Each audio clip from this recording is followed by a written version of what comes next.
सद्गुरु दयाल। सत्संग महिमा। सत्संग मानसरोवर। जब संतों और गुरु के संग से अपने अंदर भी भक्ति का उदय हो, अपने विचारों में पवित्रता आवे, अपनी चाल ढाल में सुधार दिखाई देने लगे, अपनी भी रुजुआत यानी झुकाव भक्ति की तरफ होने लगे, तो यह समझना चाहिए कि यह इन संतों के गुण है और इनकी कृपा से हमारे अंदर आने लगे हैं। तब उनसे प्रीति बढ़ावें और जो आध्यात्मिक साधना वो बतावें उसको अच्छी तरह से करते चलें। उनकी संगत से अपने विचार सुधरते जाएंगे, उनमें पवित्रता आएगी, अपने भाव बदलेंगे और सुधरेंगे।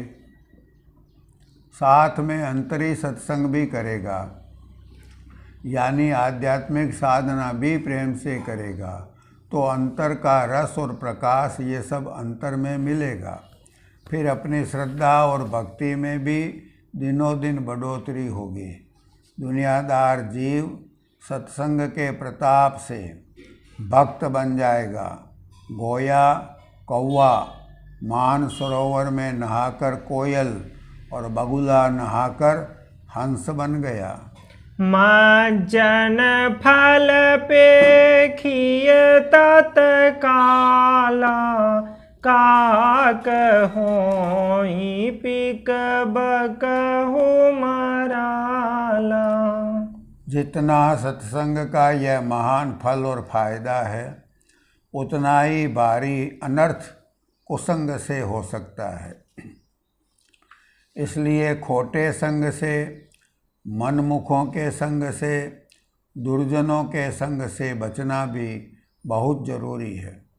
दुष्टों का संग काजल की कोठरी के समान है, उनसे अत्यंत ही सावधानी पूर्वक बचना जरूरी है। हमारे यहाँ एक लोकोक्ति प्रसिद्ध व प्रचलित है कि खरबूजे को देखकर खरबूजा रंग बदलता है। यह संग के असर का महत्व बताता है। साधुओं की कुटिया में पाले जाने वाले तोता मैना भी सीताराम सीताराम करते हैं, जबकि दुराचारियों के घर के तोता मैना गिन गिन कर गालियाँ देना सीख जाते हैं। हवा जैसे स्थान पर से होकर गुजरती है, वैसा ही गुण ग्रहण कर लेती है। गंदगी पर से गुजरने वाली हवा दुर्गंधमय और फूलों के बाग पर से गुजरने वाली हवा सुगंधित हो जाती है। जिस घड़ी जीवन में सच्चे व पूर्ण संतों का संग व दर्शन मिल जाता है, वही समय धन्य है। ऐसे महापुरुषों का घड़ी आध घड़ी का संग भी करोड़ों पाप नष्ट करता है तथा जीवन की दिशा बदलने वाला हो जाता है। लेकिन सच्चे संतों का साथ बिना प्रभु की कृपा के नहीं मिलता। जब किसी जीव पर दुर्गर से दया होती है, तभी उसे सत्संग का संयोग मिलता है। अब मोहि भा भरोस हनुमंता, पुण्य पुंज बिन मिलाहि न संता। मनमत की कार्रवाइयाँ निष्फल। संतों और महात्माओं के संग को सत्संग कहते हैं। बगैर किसी वेदी महात्मा की अगुवाई के जो अपने आप अपने मन से धार्मिक पुस्तकें बाँच लेते हैं या संतों के वाणी वचन पढ़ते हैं, गाते हैं, कथाएं आदि कहते सुनते हैं, यह सत्संग नहीं है। अपने मन के कहे अनुसार जो कार्रवाई आप ही आप की जाती है, बगैर किसी वेदी महात्मा के, वो मनमत कार्रवाई है। मनमत की कार्रवाइयों से फायदा नहीं होगा। मनमत की कार्रवाई कभी भी भक्ति में फायदा नहीं पहुंचा सकती। फायदा केवल गुरुमत की कार्रवाई से होगा। मन तो माया के मसाले का बना हुआ है। मन संसार के रसों का रसिया है। मन संसार के ही रस चाहता है। इसलिए मनमत की कार्रवाई से परमार्थी लाभ नहीं मिल सकता। गुरुओं ने अपने हृदय को अच्छी तरह कमाया है। कमा करके उसमें नाम रूपी दरखत लगाया है। उस नाम का फल वो स्वयं भी खाते हैं और जो जिज्ञासु उनके पास आवे उसको भी नाम का फल खिलाते हैं। इसलिए गुरुमत की कार्रवाई से भक्ति बढ़ती है और मनमत कार्रवाई से अहंकार बढ़ता है। मनमत कार्रवाई से भक्ति तो नहीं बढ़ती बल्कि अहंकार बढ़ जाता है कि मैं भक्त हूँ, भक्ति करता हूँ। इसके विपरीत गुरुमत की सत्संग और परमार्थी कार्रवाई से नम्रता आती है, दीनता आती है और भक्ति बढ़ती है। कार्रवाई गुरुमुखी या गुरुमत की करना चाहिए। बिना गुरु के अनुशासन के ग्रंथों, पोथियों, शास्त्रों को पढ़कर हम अहंकार वश वाचक ज्ञानी बन जाते हैं। इससे वाद विवाद करने की खराब आदत पैदा हो जाती है और करनी और अभ्यास का मार्ग छूटता है। हम अपने आप को बड़े गुणी, समझदार और ज़्यादा जानकार मानने की त्रुटि करने लगते हैं। यह निरा अहंकार है। जबकि भक्ति मार्ग में सरलता व दीनता की कीमत है। अहंकार सीधे सीधे पतन का हेतु है। जो कुछ हम वाणी वचनों में पढ़ते हैं, शास्त्रों में मिलता है, यह महापुरुषों का अपना अनुभव है। इसका सदुपयोग यही है कि हम भी गुरुओं की आज्ञानुसार घर में और घट में अभ्यास करके इन सिद्धांतों को परखें और उनका साक्षात्कार करें। केवल कथा वाचन या कथाएं श्रवण करना या वाणियाँ गा लेना और करनी न करना इसलिए सत्संग का पूरा लाभ नहीं देता। मालिक ने अपने मिलने का यही कुदरती कानून बना रखा है और जब भी वह मिलता है संतों के जरिए ही मिलता है। जब भी किसी पर दया करता है संतों के द्वारा करता है। इसलिए पूर्ण संतों का सत्संग करना हर हाल में जरूरी है। उन जिन्हें पूरा सद्गुरु नहीं मिला वे बड़े भाग्यहीन हैं। वे हमेशा काल के अधीन रहते हैं। उनको बार बार जन्मना मरना पड़ता है। जो पूरे सद्गुरु की खोज नहीं करते वे शब्द या नाम के साथ कभी नहीं जुड़ सकते। मालिक ने नाम के खजाने की चाबी संतों के हाथ में रखी है। वह नाम कहीं बाहर नहीं है। हमारे इस शरीर में ही परमात्मा ने नाम का खजाना धरा है, किंतु उसकी खोज किस तरह करनी है इसका भेद व तरीका संत सद्गुरु ही बताएंगे।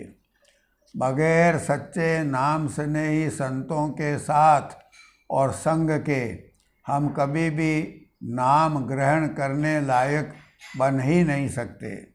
जैसे बच्चा स्कूल पाठशाला में जाता है, अध्यापक के आदेश के अनुसार पढ़ता है, याद करता है, अध्यापक से समझता है, रातों को जाग कर पढ़ता है, तो वह भी जानकार विद्यावान हो जाता है। जैसे दूध में घी सर्वत्र व्यापक है, लेकिन जानकार उसे मत कर भिगोकर दूध से निकाल सकते हैं। वैसे ही युक्ति जो कि संत सद्गुरु सिखाते हैं, उसके साधन से घट में विराजमान प्रभु हमें दर्शन बख्शता है।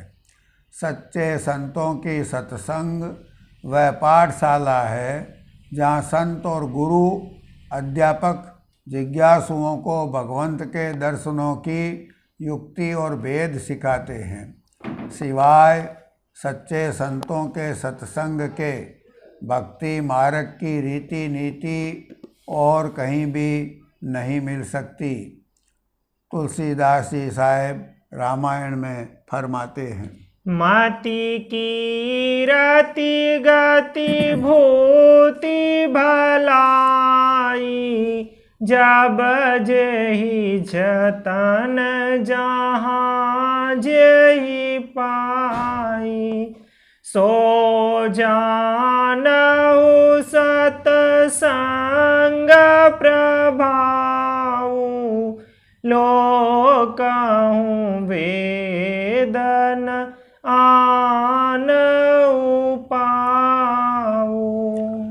अच्छी मति, निर्मल यश, सद्गति, ऐश्वर्य और सज्जनता यानी भलापन, ये 5 चीज़ें जिस किसी को जब कभी भी कहीं से प्राप्त हुई हैं तो केवल सत्संग से मिली हैं।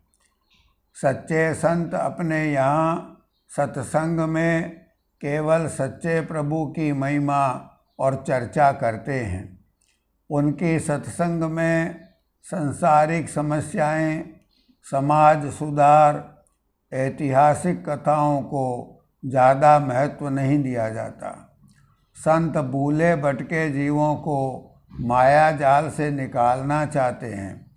वे फिर अपने जिज्ञासुओं को संसारी झगड़ों व प्रपंचों में क्यों डालेंगे। जहाँ सच्चे संत विराजते हों, उनकी सत्संग जब भी भाग्य से मिले तो वहाँ जाकर उनका सत्संग करें और उनके वाणी वचनों को सुने। जो वे फरमावें उसको चित्त दे कर के सुने और अपने दिल में कोई जिज्ञासा होवे तो उनसे पूछे।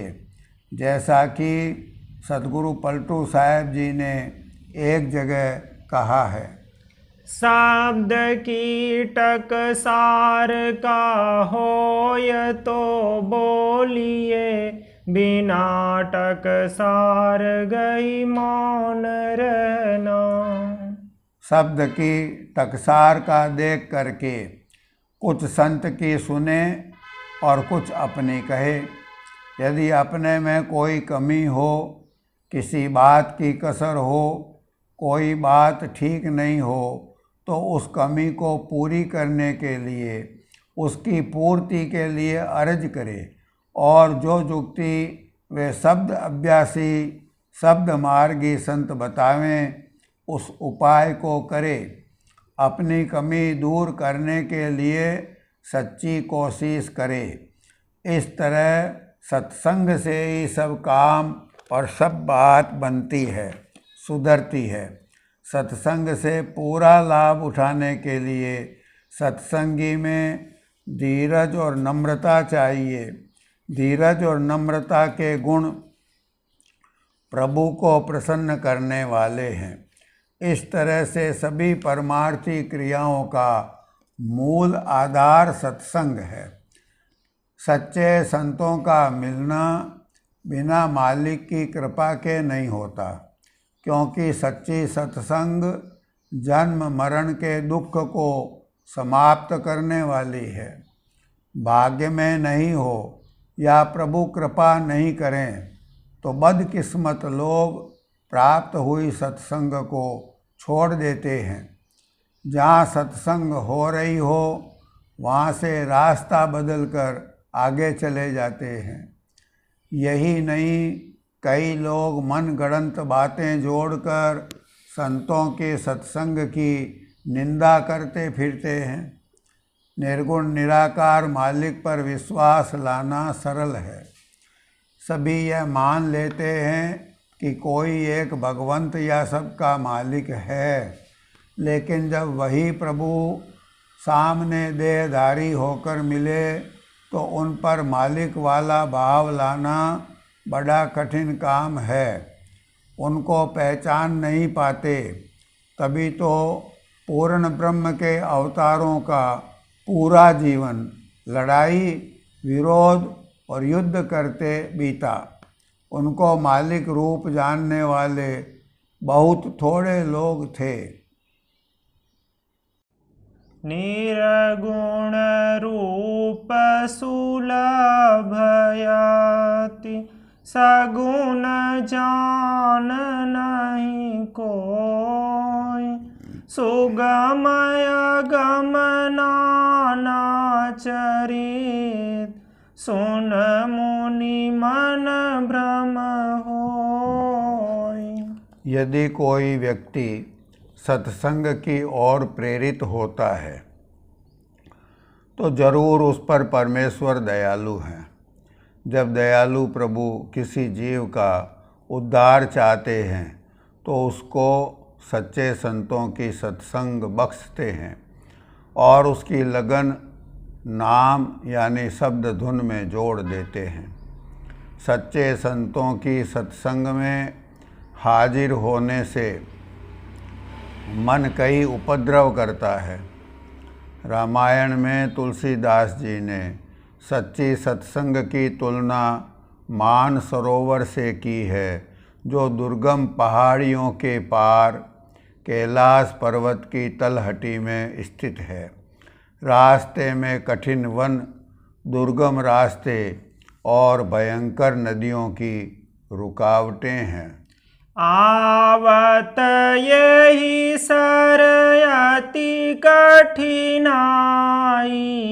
राम कृपा बिनु आई न जाई। कठिन कुसंग कुपंथ कराला, तिन्ह के वचन बाग हरि ब्याला। ग्रह कारज नाना जंजाला, ते अति दुर्गम शैल विशाला। बन बहु विषय मोह मद माना, नदी कुतर्क भयंकर नाना।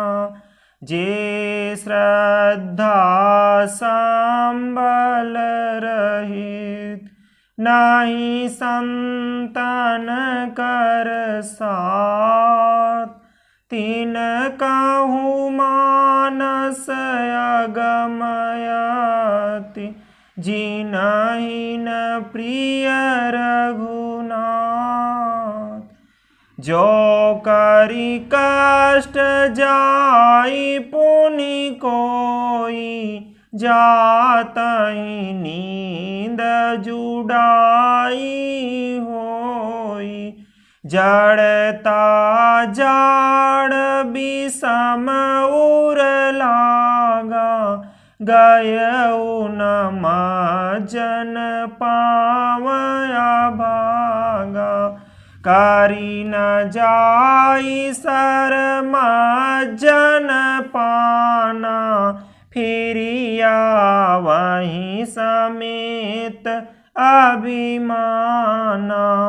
जे बहोरी को पूछन आवा, सर निंदा करी ताहि बुझावा।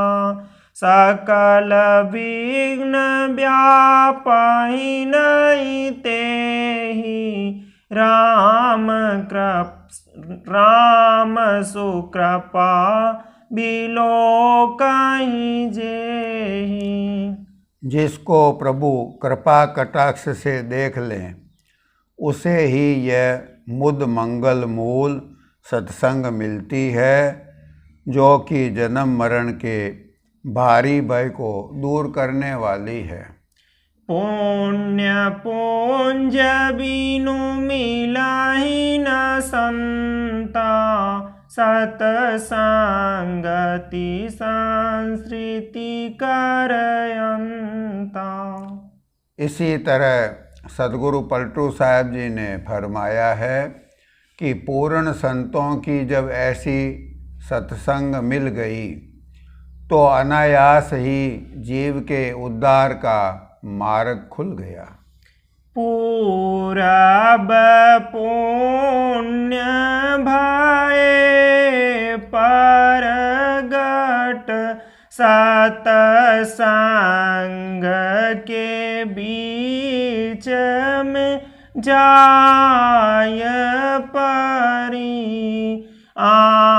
आनंद भयो जब संत मिले, वही शुभ दिन वही शुभ घड़ी, दर्शन करत त्रयताप मिटे, बिनु कौड़ी दाम में जाय तरी, पलटू आवा गमन छूटा, रज चरणन की जब शीस धरी।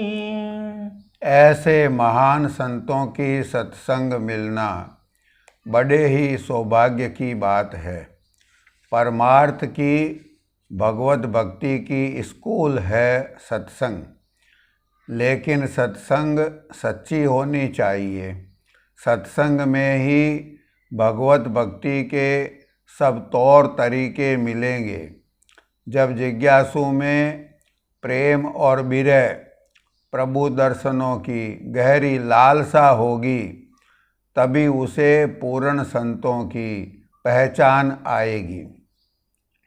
वही सत्संग की कदर करेगा। मालिक के दर्शनों की अभिलाषा दिल में नहीं होगी और जीव करनी पर नहीं तुलेगा, यानी करनी के लिए तत्पर नहीं होगा, तो संत सामने भी बैठे हों तो जीव को उनकी पहचान नहीं आएगी। राधा स्वामी साहब जी एक जगह कहे हैं कि दीवा का आशिक पतंगा होता है, मक्खी को दीवा का इश्क नहीं होता।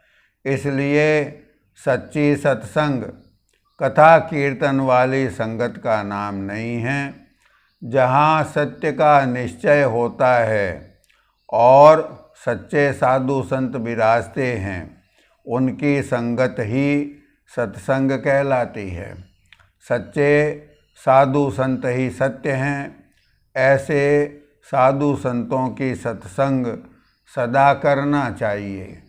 जब कुछ काल करिय सतसंगा, तब होई हई विमोह भ्रम भंगा। 60 सुधरहि सत संगति पाई, पारस परस कु धातु सुहाई। 60 लोग भी सत्संग को पाकर के सुधर जाते हैं। जैसे लोहा पारस के संग से सोना बन जाता है, संतों के संग की ऐसी भारी महिमा है। इस तरह से सच्चे संत जगत के सभी जीवों को सत्संग में लाकर पवित्र करते हैं। संत जीवों के अवगुण और मेल यानी विकार नहीं देखते। संत जीवों की जाति, कुल, अमीरी गरीबी पर नज़र नहीं रखते। जिसको भाग्य से ऐसे संतों का सत्संग मिल गया, समझो उसके तिरने का चांस आ गया है। सो अनायास तरे भव सागर, जो सतसंगत में चली आवै। ज्यों कनिहार न भेद करे कुछ, आई चढ़ती नाव चढ़ावाय। ब्राह्मण क्षत्रिय वैश्य शूद्र, मलेच्छ चंडाल पार लगावाय। सुंदर बेर कछु नहीं लागत, या नर देह अभय पद पावै। बिना सतसंग ना कथा हरि नाम की, बिना हरि नाम ना मोह भागै। मोह भागै बिना मुक्ति ना मिलेगी, मुक्ति बिना नाही अनुराग जागै। बिना अनुराग के भक्ति ना मिलेगी, भक्ति बिन प्रेम उर नाही लागै। प्रेम बिनु नाम ना, नाम बिनु संतना, पलटू सतसंग वरदान मांगै। संतों की इस सत्संग के 3 मुख्य प्रकार हैं। पहला बाह्य सत्संग या प्रत्यक्ष सत्संग, दूसरा आत्मिक भाव रूप अप्रत्यक्ष सत्संग, तीसरा आंतरिक सत्संग। पहली प्रत्यक्ष बाह्य सत्संग। इस प्रकार के सत्संग में सच्चे संत सद्गुरु प्रत्यक्ष रूप से सदेह उपस्थित होते हैं।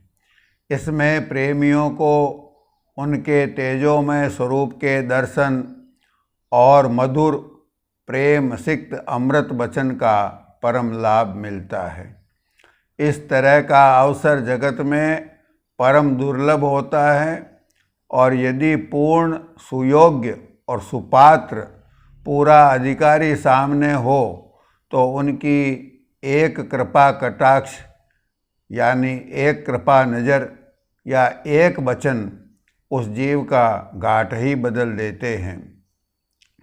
सद्गुरु दादू साहेब जी ने रज्जब जी पर और महाराज चरणदास जी ने सहजोबाई जी पर इसी तरह कृपा की थी, किंतु ऐसी कृपा का लाभ उठाने लायक सत्पात्र जीव आमतौर पर नहीं मिलते, जो अपने गुरुदेव को साक्षात सच्चे मालिक का रूप मानते हैं और ऐसा विश्वास जिनके रोम रोम में बस गया है, वे ही इस तरह का लाभ उठा पाते हैं। संतों ने दया करके ऐसी सत्संग के द्वार जगत के सभी भले बुरे लोगों के लिए समान रूप से खोल रखे हैं, और जो उनके दरबार में हाजिरी देता है उस बड़भागी का देर सबेर कारज पूरा होकर ही रहता है। दूसरी आत्मिक भाव रूप अप्रत्यक्ष सत्संग।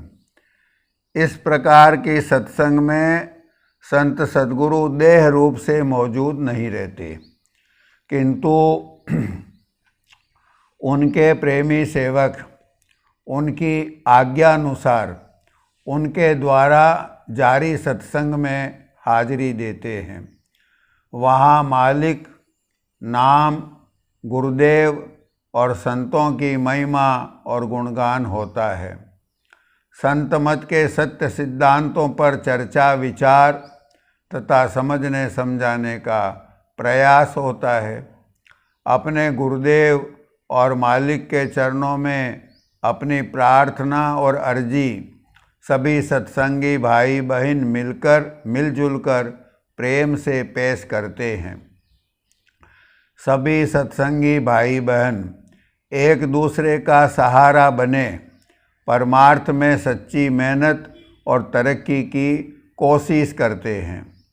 यदि सत्संग करने वालों का यह दृढ़ विश्वास हो कि यहाँ सत्संग में हमारे गुरुदेव मौजूद हैं, वे कृपा करके हमारी विनती सुन रहे हैं, उनकी कृपा नज़र हम पर है, उनका मंगलकारी आशीर्वाद हमारे साथ है, तो ऐसे सत्संग में सच्चे संत सद्गुरु भाव रूप से आत्मिक रूप से मौजूद रहते हैं और सत्संगियों की उमंग, प्रेम, लगन, करनी, नम्रता देख देख कर प्रसन्न होते हैं और उनकी रक्षा व संभाल तथा परमार्थ में तरक्की मंजूर फरमाते हैं। जिस प्रकार दुनिया में एक आदमी की बजाय सामूहिक फरियाद जल्दी सुनी जाती है, वैसे ही सत्संग की सामूहिक प्रार्थना पर मालिक दया करके जल्दी ध्यान फरमाते हैं। एक आदमी की लगन कभी कमज़ोर भी पड़ सकती है। जैसे अकेली लकड़ी चूल्हे में ज़्यादा देर नहीं जल सकती, वैसे ही समूह में लगन का निभाव भी हो जाता है। 5-7 लकड़ियों में कोई एकाध गीली लकड़ी भी जल जाती है। तीसरा, आंतरिक सत्संग। संत मत के सत्संगी अपने गुरुदेव को शब्द रूप से पहचानते हैं तथा तीसरे तिल पर उनके प्रकाशमयी स्वरूप का ध्यान करते हैं तथा जो दुन्यात्मक शब्द गुरुदेव ने बताया है उसमें प्रेम के साथ अपनी लगन और लिव जोड़ते हैं। सेवक के प्रेम के दर्जे के अनुसार उसे घट में गुरुदेव के नूरानी रूप के दर्शन और शब्द धुन की दात गुरुदेव बख्शते हैं। ये अंतर का सत्संग है। अभ्यासी सत्संगी सुरत व मन को एकाग्र करके ध्यान के मुकाम और ठिकाने पर सुमिरन, ध्यान व भजन करते हैं। जब गुरु का प्रकाशमयी देह रूप का दर्शन होता है तब घट का बंद पट खुलता है। आगे की अंतर यात्रा में गुरुदेव का यही रूप अभ्यासी सुरत का अगुआ बनकर पथ प्रदर्शन करता है। यह अंतरी सत्संग है। सत्संग के लाभ। पहला, जीव संसार की चर्चा तथा व्यवहार के कारण संसार के रंग में भीगा हुआ है। सत्संग में नियमित हाजिरी देने से उसके विचार का घाट बदलेगा तथा परमार्थी विचार, परमार्थी रहनी गहनी और परमार्थी व्यवहार सीखकर संसारी जीव परमार्थी बनेगा। दूसरा, प्रभु की, नाम की और गुरुदेव की महिमा समझ में आना शुरू होगी। तीसरा, जीव को अपनी गलती, त्रुटियां और कमियों का पता लगेगा। संसार और माया के भ्रम और संशय से जीव ग्रस्त है। सत्संग से संशय और भ्रम धीरे धीरे दूर होंगे, विकार घटेंगे। चौथा, यह भान होगा कि किस प्रकार सभी जीव, प्राणी मात्र एक सद्गुरु के अंश हैं, फिर सभी से परायेपन का भाव मिटेगा, प्रेम भाव बढ़ेगा। 5वां, प्रभु के प्रेम की और प्रभु के दर्शनों की पात्रता हासिल होगी, खास तौर से अंतरी सत्संग से, शब्द के अभ्यास से। विकारों से छूटकर सुरत व मन निर्मल और पाक साफ होंगे। 6ठा, सत्संग का 6ठा लाभ यह है कि जैसे मेल धोने के लिए धोबी और धोबी का घाट होता है, वैसे ही जीव के तमाम विकार धोने के लिए संत सद्गुरु और उनकी सत्संग का घाट है। सारांश। पहला, सत्संग का अर्थ है सत्य का संग। संतों का संग सत्संग कहलाता है। दुनिया में भी जो जिसकी सत्संग या संग करता है वैसा ही हो जाता है, यदि संग प्रेम प्रीति के साथ किया जावे। दूसरा, प्रेम प्रीति के साथ संतों का साथ करने से संतों के दिव्य और महान गुण सत्संगी में आ जाते हैं। संतों का हृदय मालिक की भक्ति से भरपूर है। इस तरह निपट संसारी भी सच्चे संतों के साथ से भक्तों की पंक्ति में बैठने लायक बन जाता है। उसका संसारी घाट ही बदल जाता है। इसलिए सत्संग को मान सरोवर कहा गया है, जिसमें नहाकर कौवा यानी विषयी जीव हंस यानी नाम का प्रेमी भक्त बन जाता है। तीसरा, सत्संग का बड़ा भारी बिरद है। यदि घोर कुकर्मी भी संतों के दरबार में पड़ा रहे तो वह भी देर अबेर हर हाल में सुधरेगा। इसलिए संत मत में सत्संग की बड़ी महिमा है। कलयुग के बलहीन जीवों से यही निभ सकता है। चौथा, जब वह सर्वेश्वर दयालु पिता किसी जीव पर दया मेहर करते हैं, तब दुनिया में सच्चे संतों का सत्संग मिलता है। ऐसे कृपा पात्र ही संतों की कदर करते हैं। वे संतों की सत्संग में जाकर भक्ति के लायक सुपात्र बन जाते हैं। 5वां, संतों की सत्संग भक्ति की पाठशाला है। भक्ति प्राप्त करने के सबसे सुलभ साधन के बारे में जब नारद जी से पूछा गया तो उन्होंने बहुत जोर देकर कहा कि संतों का संग, केवल संतों का संग ज़्यादा से ज़्यादा करो, यही एक उपाय है। नारद भक्ति सूत्र में नारद जी कहते हैं, तदेव साध्यताम तदेव साध्यताम। 6ठा, दुनिया में कई भले लोग होते हैं जो दूसरों की कष्ट में मदद करते हैं, तकलीफ़ में सहानुभूति से पेश आते हैं, पर ऐसा कोई दिखाई नहीं देता जो दुखी, निर्बल व आरत के दुख स्वयं ले लें। दुनिया के दुखियों के दुख का भार लेने की महिमा सत्संग और साध संग की है, जहाँ पापियों के भार उतरते हैं। 7वां, इतिहास गवाह है कि सत्संग से अनेक चोर, ठग, डाकू, कसाई, वेश्या, पामर और संसारी जीव पवित्र हो गए, प्रभु के प्यारे बन गए। जापल दर्शन साधका, तापल की बलिहार, सत्य नाम रसना बसे